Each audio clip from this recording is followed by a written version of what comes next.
Balint Vázsonyi, author of America's 30 Years' War. What's your book about? It is about America's 30 Years' War, which began roughly 30 years ago and produced what I perhaps should call a national divide underneath a thin layer of countless issues, a national divide of a dimension, of a magnitude that this country perhaps has not experienced since the time of the Civil War. Why do you think this is so? Because when I first arrived here about 40 years ago, it seemed to me that most Americans agreed on most basic things. I would almost go as far as to say on all basic things. There were all sorts of differences, healthy differences, about the ways America's principles should be applied to the issues of the day. But there was no question about America's basic principles. And roughly 30 years ago, I began to notice a split and a growing number of Americans who no longer believed in those principles. And today we have arrived at a time when I think it's fair to say that certain of our fellow Americans think of this country, this society, as the most successful in the history of mankind, and believe that the reason for that success is to be found in America's founding principles.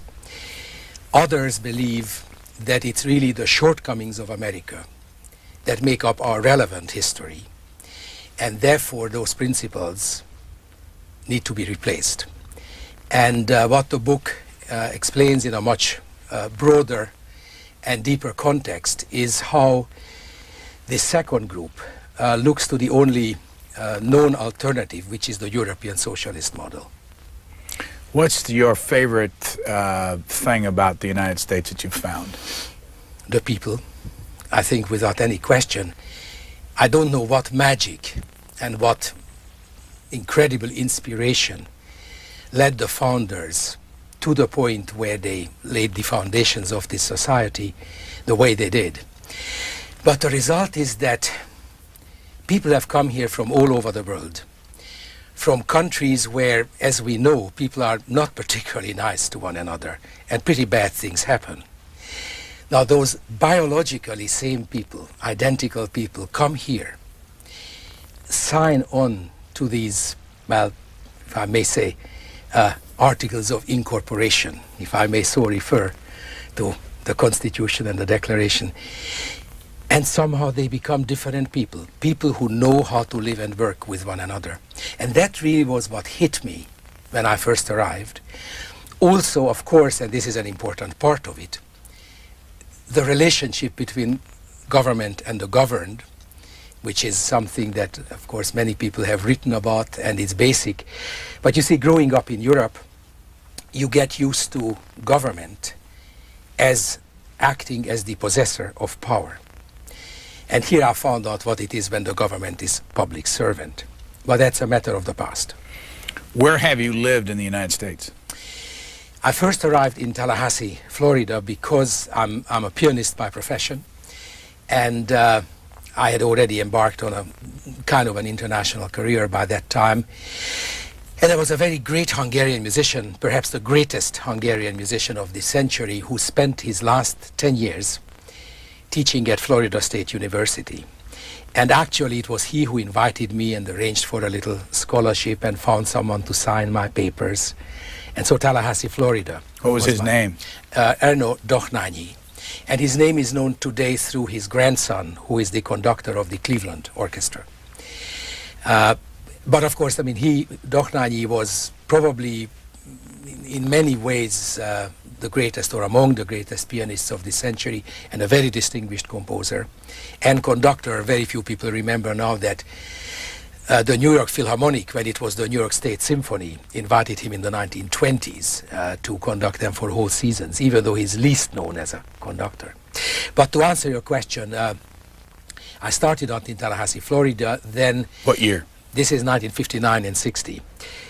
Then I was the first artist in residence at the Interlaken Arts Academy, which was the year-long extension of the National Music Camp of great fame and home to many music-loving young people. I think they started in 1929 or something like this. And this is just next to Traverse City, Michigan. So my wife and I have lived there. Then I was professor of music at Indiana University in Bloomington. Spent a couple of years in Miami as Dean of Music at the Newell School of the Arts. And now we live in Washington. In between, there was a year in New York. I'm in a traveling profession. I've had a traveling life. Why did you, at what age were you when you came to Tallahassee? 22. And what was it besides the invitation and someone willing to sign the papers made you want to leave Hungary to come to the United States? Well, I left Hungary, in fact, in December 1956, when it became obvious that the uprising against the Soviet Union failed. And after the Soviets re-invaded Hungary, for a few weeks there was some degree of hope that the world would not let this pass. And I remember looking at the calendar every day and hearing over the Voice of America and Radio Free Europe how thousands were crossing the border at night. And I kept asking myself, how much longer do I want to hope? But eventually, in the middle of December, I thought it made no sense anymore to wait. And I walked across in the dead of night like 200,000 others. And for a couple of years, I was in Vienna because even though I had planned to come to America very early in 1957, some of your older viewers may remember that President Eisenhower took it upon himself to let in, I think, 14,000 Hungarians above the official quota, which at that time was taken very seriously by Congress. And Congress didn't like that at all, and they shut down Hungarian immigration for 2 full years. And so it was when they lifted that ban that I was able to come. Were you a pianist when you left? Oh yes, I started playing the piano when I was 5. And within a few weeks of studying piano, I knew that that's what I wanted to do for the rest of my life. And I was 12 when I gave my first public concert. What did your parents do?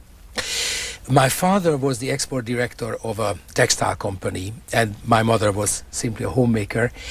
They both played an instrument, but I never heard them play. And in fact, America has a lot to do with my becoming a pianist, because when I was 5 years old, I was taken to the cinema to see a film. Again, some viewers might recall that Mickey Rooney and Judy Garland used to make 2 or 3 films a year in the late 30s, early 40s. This one was called Babes in Arms. And there was a beautiful tune in there, a very haunting tune. Now I know, I didn't know the title then. It's called Where or When. And apparently the next day I walked to our piano, which I'd never touched before, and played the whole thing complete with harmonies. I was told later that my mother was sitting in the bathtub and assumed that I had turned on the radio, which I was forbidden to do, and came out to admonish me and found me next to the piano, and the rest was a kind of foregone conclusion. At some point in your book, you suggest that even if you could, you wouldn't move back to Hungary or choose that again as your country. Did I interpret that right? Yes, and this is notwithstanding the fact that I'm as at home in the language as I've ever been, and when I go back for visits, nobody suspects that I don't live there. In fact, it's a particular source of pleasure when people ask me for directions. People who reside in Budapest ask me for directions there. And you know, I've published in Hungarian recently, and my friends are there. But once you have tasted America, and once you realize what it is to live freely, you don't want to do anything else. You also saw another movie that you cite, a couple of them that you cite in the book. One of them is Mr. Smith Goes to Washington. Why? What was that? Why did you mention that? Well, there was a fairly narrow window between Nazi occupation and Soviet occupation at the end of World War II, a couple of years, during which Western movies could come into Hungary. So I was about 10 or 11 when I saw that film. And it was the first time that I saw a visual representation of Washington and how Congress worked and the type of people that were American, and that I was at an age that I could actually understand some of what was going on. And it made a deep impression on me because, I mean, I couldn't articulate it then, but if I may put it like that now, the evil person, the evil senator in that film, was someone who in fact didn't come up to standard in terms of America's ideals. And America came across as a country where the right thing carries the day. It wins. And I had just experienced World War II, and the Soviet armies were all around us, and it didn't look to me like a world where the right things win. So it was interesting to see that on the screen. And again, chance would have it that because we began to hear so much about communists and communism, that very soon after that, I decided to read the Communist Manifesto by Marx and Engels, thinking that I might as well try to get firsthand what everybody is talking about. And I think the two, in close proximity, have played a decisive role in my youth, because it was not a very difficult decision to make. When you mention it so often in the book, I got my copy out of the Communist Manifesto. It's a little tiny book. Yes. But when most people see it, are they surprised at how small it is? I don't know. I can't remember that far back what my reaction would have been to the size. I remember more what my reaction was to the content. Here, what I do, I've got it open to a page that when I ask you about it, it's the Communist Manifesto, and you talk about the 10th item. Mr. Marx and Mr. Engels listed 10 things in here. This, nevertheless, in the most advanced countries, the following will pretty generally be applicable. And the 10th one on this list is free education for all children in public schools, abolition of children's factory labor in its present form, combination of education with industrial production, etc. First of all, when was the Communist Manifesto written? 1848. And who was Karl Marx and Friedrich Engels? Well, Marx was a student of philosophy and someone who began to write about philosophy. What we know about his life shows a person who didn't find it very easy to get along with or get on in the world. And I think reading what he writes shows a person who had serious difficulties relating to humanity, as for instance did Rousseau before him.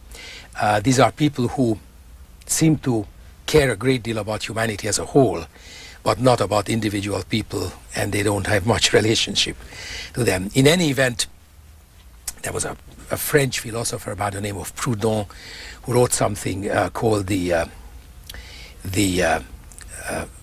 philosophy of oh gosh, now it comes to my mind in every language except in English. Marx turned it around, and I don't know why I can't think of the title right now in German and in French, but not in English. The philosophy of misery was the Proudhon book, and Marx responded by writing the misery of philosophy, and that kind of put him on the map. And obviously he became interested in socialism, which had been all around, and interestingly, in this book that you are holding in your hands, he already differentiates among 7 different kinds of socialisms, all of which he rejects in favor of the one and only his and Engels's version, which they call communism. And that is a very interesting pointer for people who really lose their way in trying to understand what socialism is, because socialism has this incredible ability to appear in different guises. At the drop of a hat, it can always dress itself up in local colors. That's why in Germany under Hitler it was very different from Lenin's socialism in the Soviet Union, or Mao's in China, or the British Labour parties or the American liberals. And it always avails itself of things that are of particular interest to the people who happen to be there. This becomes a lot easier to understand if we realize that already Marx lists 7 of them which he all rejects. And all those people call themselves socialist. So socialism really is a particular agenda rather than a true philosophy or a set of principles, for instance, in the way America's founders had given us a set of principles. Socialism is an agenda of a certain kind, and anything in the service of that agenda is acceptable. Well, on this list of 10 things that apply, and I just wanted to read a couple of them and see how many of them you think apply to this country. This comes out of his Communist Manifesto. Number 1 is abolition of property in land and application of all rents of land to public purposes. Number 2 is a heavy progressive or graduated income tax. 3, abolition of all right of inheritance. 4, confiscation of the property of all immigrants and rebels. 5, centralization of credit in the hands of the state. 6, centralization of the means of communication and transport in the hands of the state. Any of these apply now to this country? Oh, many of them to varying degrees, of course. Property being the one of the most important dividers between what I call in my book the Anglo-American side and the Franco-German side of philosophy and looking at society.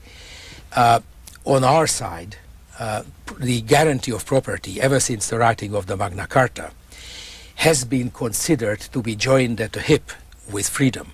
In other words, the guarantee of property guarantees freedom because the first aspect of freedom is that you can freely dispose over the fruits of your labor, and nobody can take it away from you except in the form of some kind of due compensation. Let me stop you in the middle of that. Property in France or in Germany, you say the Franco-German philosophy. What's property mean in those two countries compared to what it means here in the United States? Well, property rights in the United States were, of course, inherited from England. And I think those who read the Magna Carta will find that most of the provisions apply to the protection of property because really the loss of freedom always began with the strong taking the property of the weak.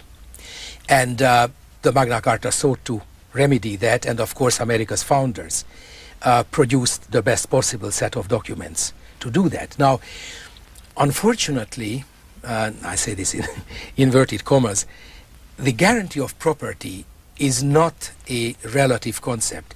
Property, and by this I mean the money you earn, the shoes you wear, the land you own, anything that is yours. It is either yours, absolutely, or it is not. There is really nothing in between. Now, the American form of government really doesn't work unless property is guaranteed, and socialism doesn't work if property is guaranteed. And beginning with the French Revolution and its philosophical preparation, and then continued by German philosophers, and that's why I call it the Franco-Germanic side, that is really at the core, at the heart of the debate. And if you look at any kind of welfare state, if you look at the redistribution and entitlements in our time, you realize that property is no longer guaranteed. If you look at the power of the Environmental Protection Agency and its ability to declare something a wetland and bar the owner of that property from using the property as he wishes to use it, that is no longer the guarantee of property. So we are obviously not at the state now yet where the state simply comes into your home and takes your piano or my piano.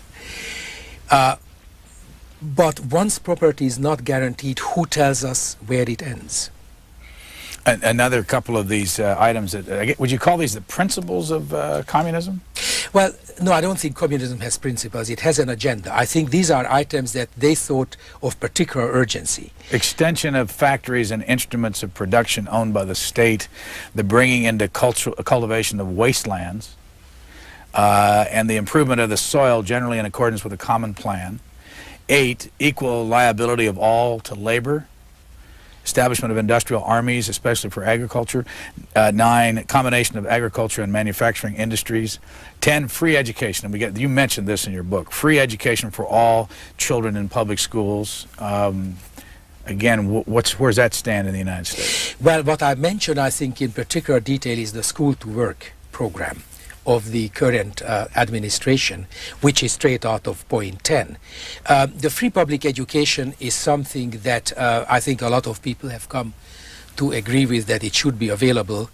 And some of those items that you read really don't apply to life today in particular, but there are enough of them which do. And of course the heavy graduated income tax, which was the second point, is something that socialists would never give up. And of course that's one of the most hotly debated issues, and has been for a long time. As you know, of course, income tax was not part of America's founding, and was really quite a late arrival, and was introduced by stealth, as all these things, promising the country that it will always be just 1% or something like that, and let's not even bother with too much discussion. And of course we know where we are today. But School to Work is really such a verbatim adoption of that part of the 10th point that I think it was worth mentioning in the book. And generally speaking, the means of production is something that perhaps we should comment on, because a lot of people think that socialism really is when all the means of production are taken into public ownership. I believe, after long thought given to the matter, that the public ownership of the means of production, as well as the killing off of millions of people and the establishment of a monolithic party organization, were all the excesses of adolescence. They are not germane to the final agenda of building socialism or communism. Incidentally, communism is the end station. There's nothing, no stop before. Everything is a transition before, and any socialist who tells you differently is trying to hide the fact, which was just recently confirmed again by China's visiting president last year, who once again wanted to make sure that nobody makes any mistake about the fact that all socialists work toward the establishment of communism as the end state.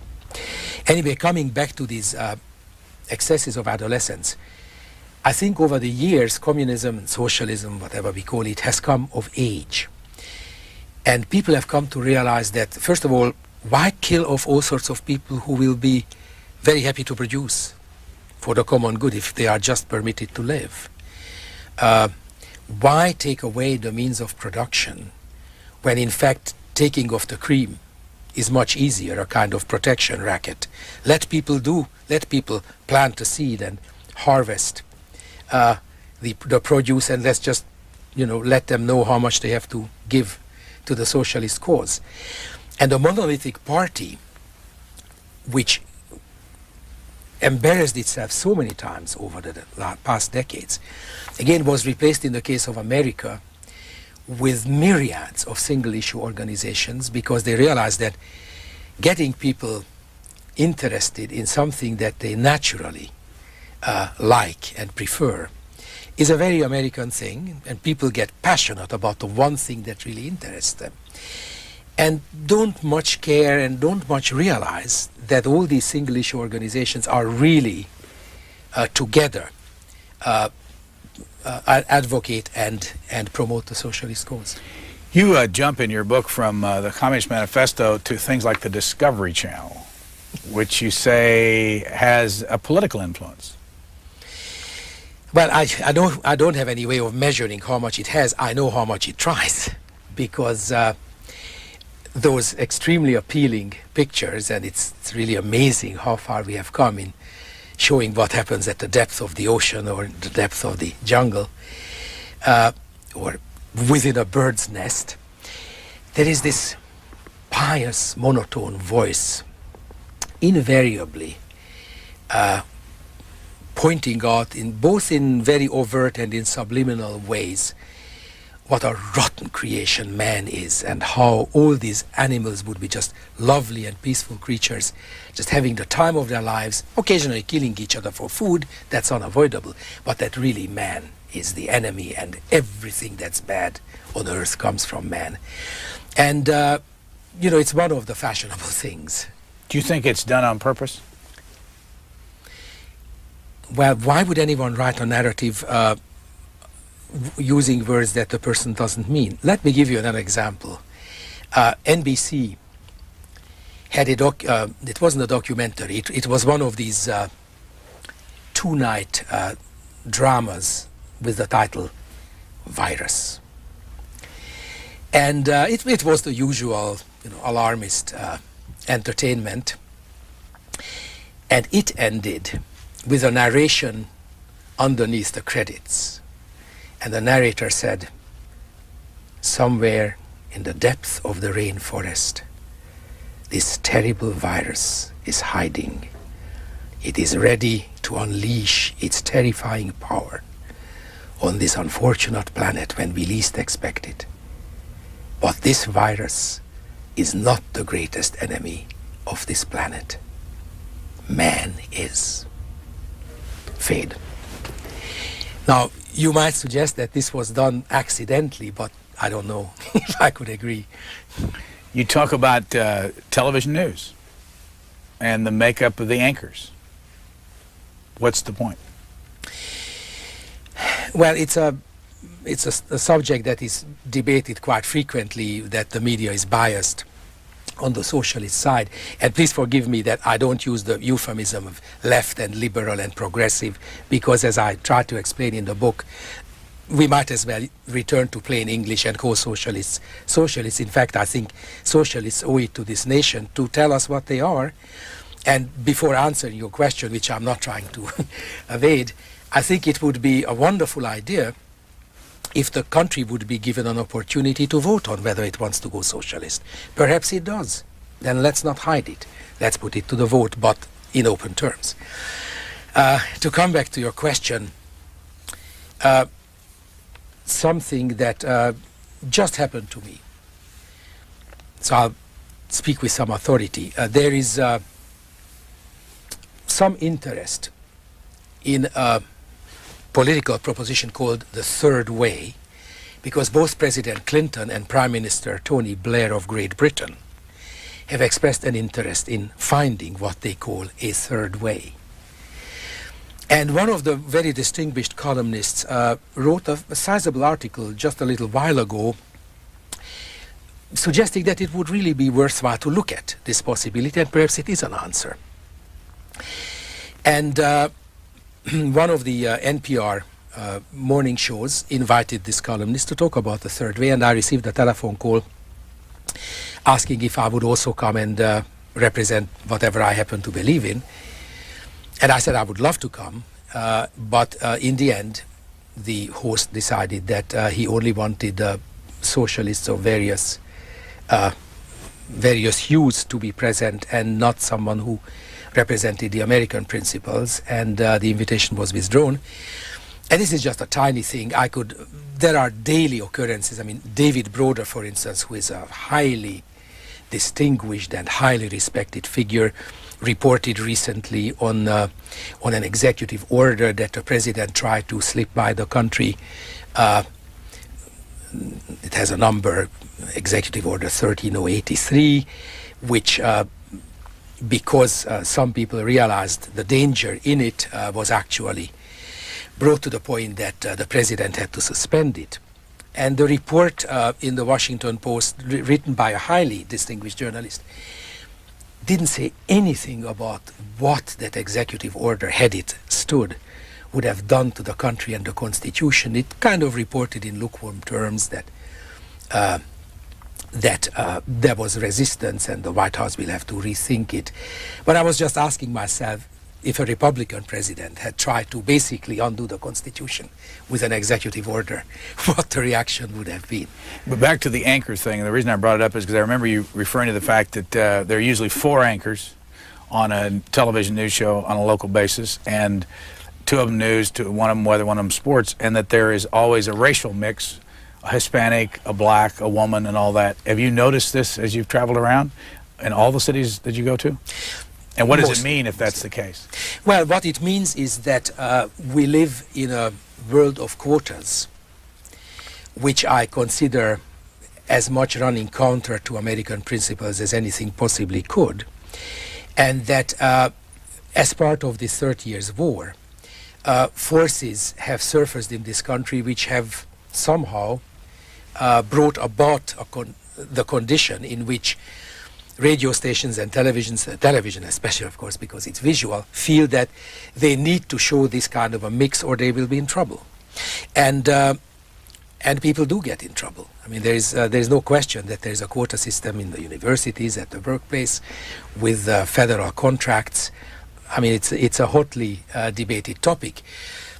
What is not perhaps stated as clearly as I would like to see it stated is what the basic American principles have to say about this, and that opposite views are views opposite to the basic American principles. Let me not speak in riddles.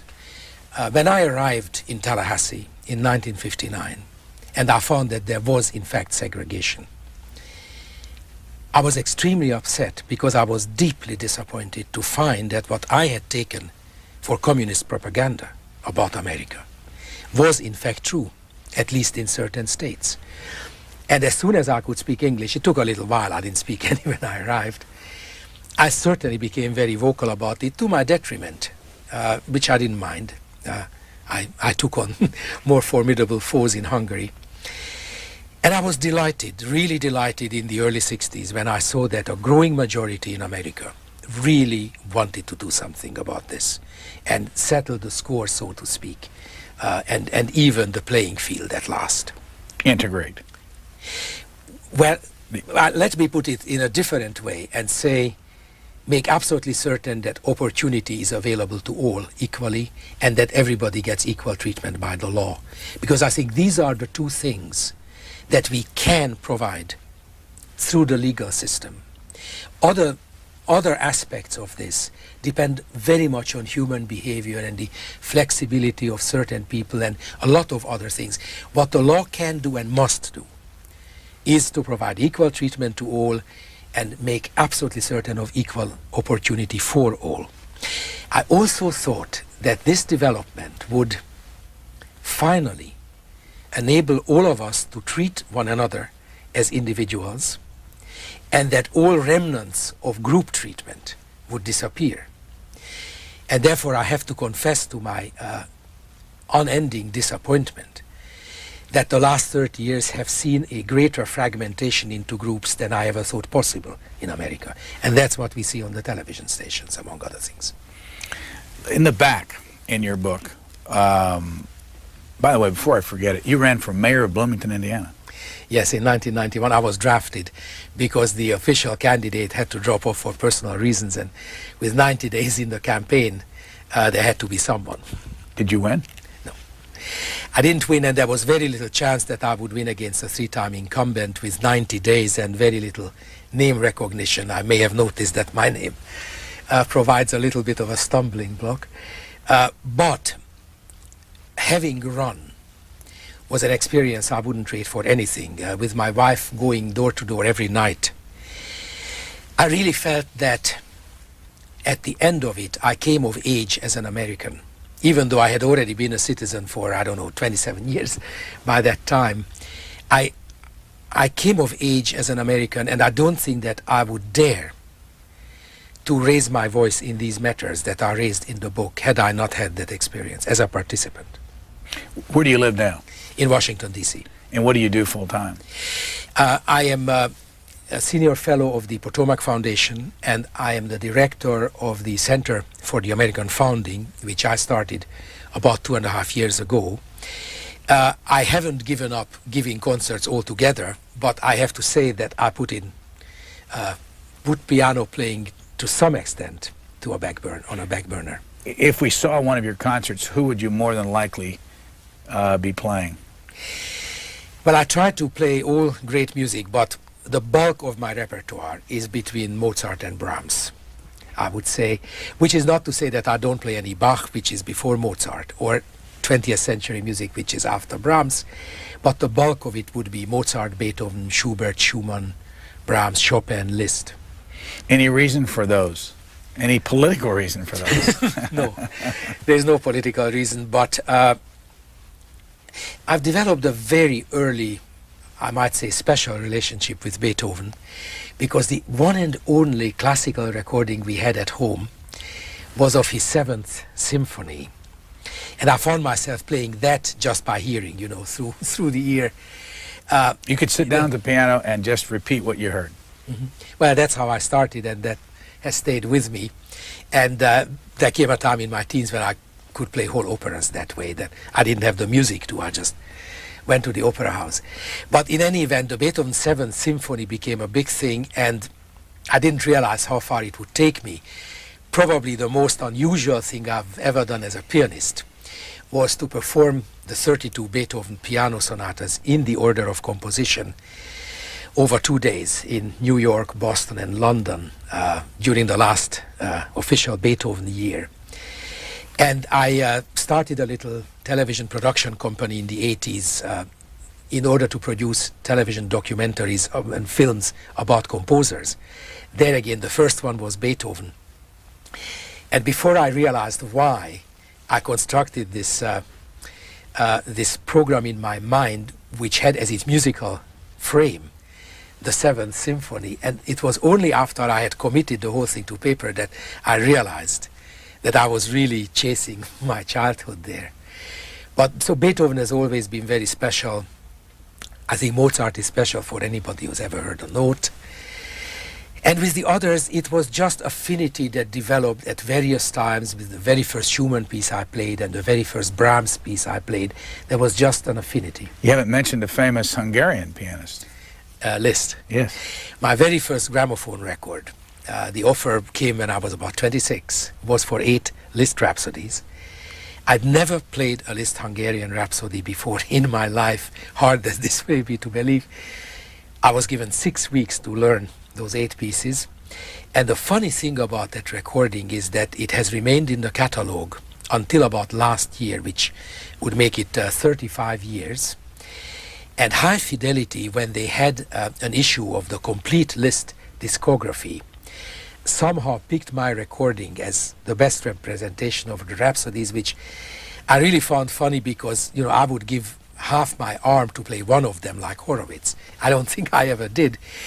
But since one gets a lot of bad reviews, which are not always deserved, I was happy to have a good one that perhaps I hadn't deserved. Now, can people go to the music store and find Balint Vázsonyi and the recordings of yours? Yes, I think they can. Some CDs, and they can go to the Kennedy Center and find the video cassettes of these composer films that we have made. Or they can log on to some internet merchant and... Have you recorded a lot in your life? I've made about 13 or 14 what were called LPs. Now they are called CDs. Back to the book. Okay. In the back you have a glossary of terms frequently used and sometimes misunderstood. First, why did you need the glossary, do you think? Because so many words have come into use and people don't know anymore why they use them, and more disturbingly, people don't really know what they mean. And I just thought that a book that uses so many words and takes issue in the body of the book with so many words might benefit from, or the reader might benefit from looking at some of these. Simply, the whole purpose of the book is to ask readers to think again. And perhaps this would be a good time for me to say that every day I ask myself the question, how audacious is it to be an immigrant who didn't grow up here, to be someone who spent his life playing music and not studying politics, although I do have a PhD in history. How audacious is it to step before the American people and say, I have some important issues to raise, will you give me your time and read it? And whenever I speak in public, I try to include some kind of an apology, or at least a message that I'm aware of the unusual scenario here. So having said that, let me add that the whole point of the book is not to twist people's arms, not to turn their heads or ask them to believe what I believe. What the book intends to accomplish is, first of all, to show in a very realistic way where I believe America really is today, how we got here, give a fairly extensive roadmap of how the two branches of political, philosophical thought have evolved, where they have been, in what they had resulted, and therefore where they might take us. And simply ask people to please look at these things in the harsh light of day. And I honestly believe, because first of all I believe in the wisdom of the American people and in their goodness, and I also believe in the rule of the majority. If people look at these things in the crude light of day and decide that the founding principles had served their time and they need to be replaced by the socialist ones, so be it. And let's try it, but let's do it not by default, but thinking openly. By the way, where did you get your PhD in history? I got it from the University of Budapest. Somewhat unusual story. I mentioned Doknányi, the great musician who brought me here. At one point I was asked to write his biography. Nobody had ever written about him. And when that book was published in Hungary, the Hungarian National Academy offered me an honorary PhD because it was such original research, and I, so to speak, resurrected a national treasure. And I said that I was greatly honored, but I really don't want an honorary degree. I would be extremely happy to have a real one. To which they said, all right, if you are prepared to defend it as a dissertation and go through the entire process, be our guest, which is what happened. And so I got a real PhD. But before I forget it, I grew up in a town that had a Kossuth Street.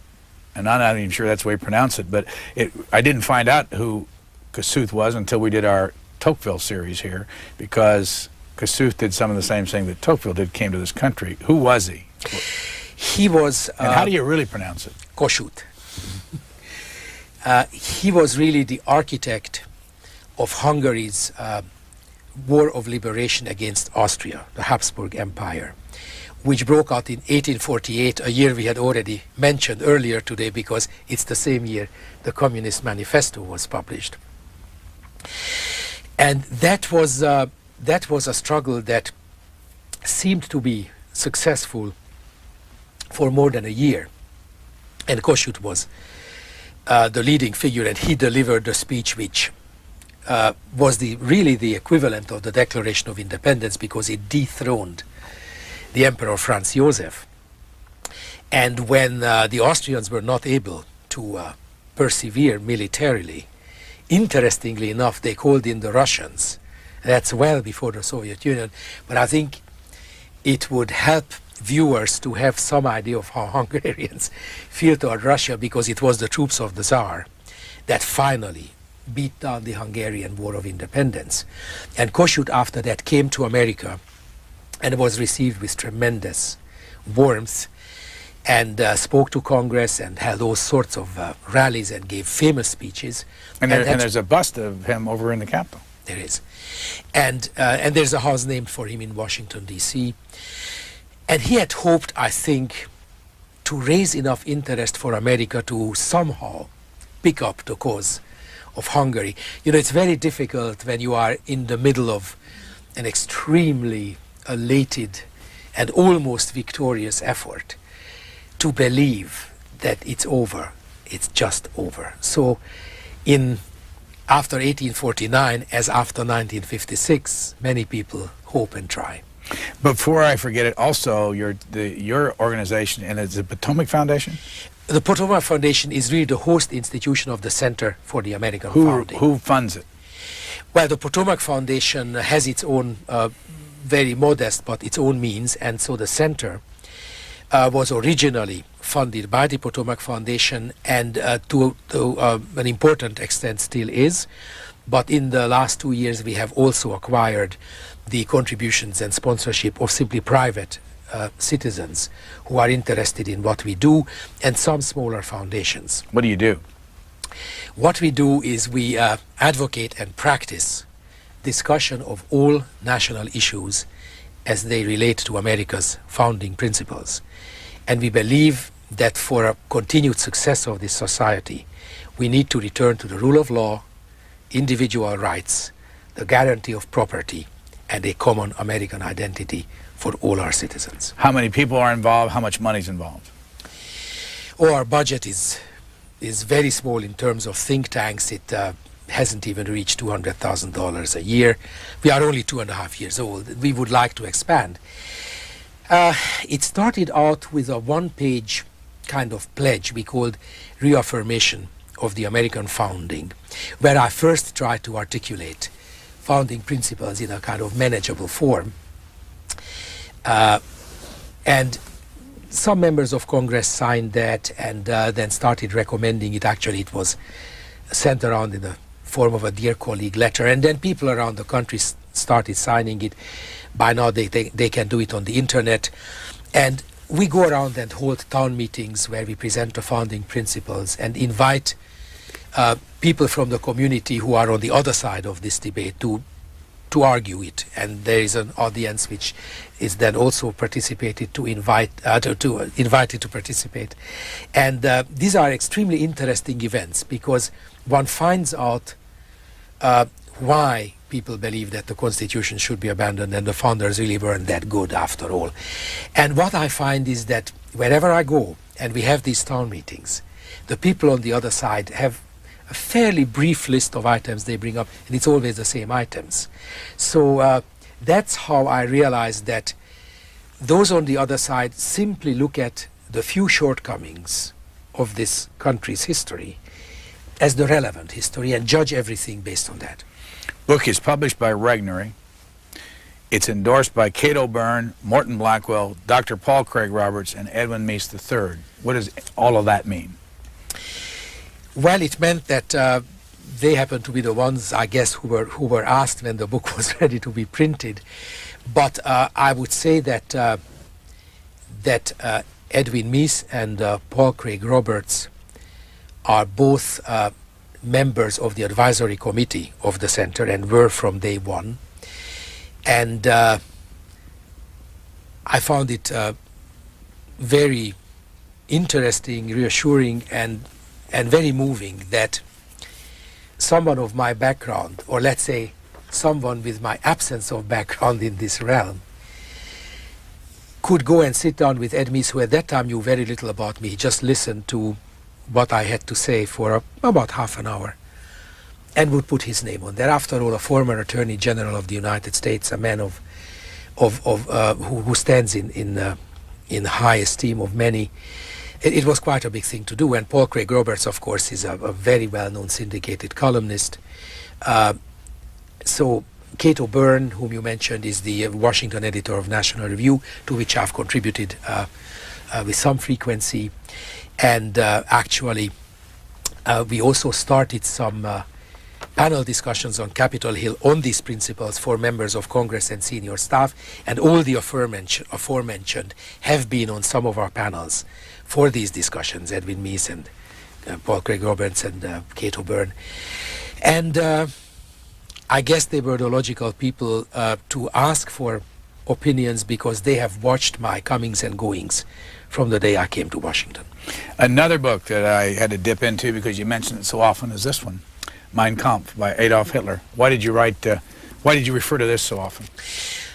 Well, I don't know. I'm surprised that it was that often. I think the importance of Hitler, Mein Kampf, and the Third Reich is in the very strange phenomenon of today, which is that a whole lot of people properly think of Nazi Germany as the ultimate evil, but utterly fail to think of the Soviet Union in the same way. And so Hitler is the devil incarnate, but Lenin had some, quote-unquote, some good things to recommend him. And his picture is on the walls of many a philosophy teacher at our universities today. And I find it extremely important for our salvation and our continued survival for people to remember, first of all, that the Third Reich was used by the National Socialist German Workers' Party, socialist being the operative phrase, and their initial manifesto is no different from the Communist Manifesto. It's simply another form of socialism. And I found in analyzing these two regimes, and I've lived under both. I was 8 years old when the Nazis occupied Budapest, and my family has distinguished itself, if I may so phrase it, in being persecuted equally in both regimes. So I feel that I have something to say about this. And my very first essay, called The Battle for America's Soul, was at least to 50% about the twin phenomenon of the Third Reich and the Soviet Union, and it's extremely important to realize that under the thinnest possible veneer, they are absolutely identical in their agenda, in their methods, in their enemies. You see, everything I do has so much to do with the recognition, something I suddenly remembered, which was that both the Germans and the Russians, when they occupied Budapest, did the same thing as their first act in office, and that was to forbid any contact with the English-speaking world. In other words, listening to a BBC or Voice of America broadcast was a high crime for which people went to jail instantly. And I said to myself, if it's true, as Stalin would have us believe, that Nazi Germany and the Soviet Union were mortal enemies, that Nazis and communists are mortal enemies, why did the two of them do exactly the same thing? Why did the two of them use exactly the same house of horrors with building tools and personnel to torture people and kill people? Because it's the same house in Budapest that both of them used. And that started me thinking really, and here is the result. Another movie you mention in your book is The Candidate. 1972, I think. Why did that get your attention? Well, since you mentioned Mr. Smith Goes to Washington, it will not come as a surprise that since the age of 10, I've learned to look upon American movies very much as a mirror of American life. And it seemed to me an interesting comparison to engage in the book, to look at a 1972 film where Hollywood wants us to be and where Hollywood wants us to see the hero and the hero's beliefs. So I start with The Candidate 1972, go on to Regarding Henry, and end up with, I believe, My Fellow Citizens, to show how the candidate, played by Robert Redford, is already very different from the Jimmy Stewart character in Mr. Smith Goes to Washington, in his rhetoric and in his disapproval of America. But his disapproval of America in that film is still mixed with some degree of humor, which I try to quote in the book. By the time we get to Regarding Henry, there is no humor, there is only disapproval of America and those who have built America. And then by the time we come to My Fellow Citizens, it's the quota system in an almost ludicrous manner, except that nobody laughs about it, and perhaps it's nothing to laugh about. It's something to take very seriously. And what I hope very much is that people will look at my actual statements and examples and actually pick up this debate, because I would love nothing more than to have unlimited opportunity to be challenged on every word I've written in this book. And I would like to say here and now, if you don't mind that I abuse your hospitality, is that if those who are criticized in this book will not challenge it, I will certainly take it as an acknowledgement that everything in the book is as it's written. At the end, in your glossary, you have something called commissars. Who are they? Are there commissars in the American society? Yes. Commissars, and I use the word because it's the most appropriate word to use.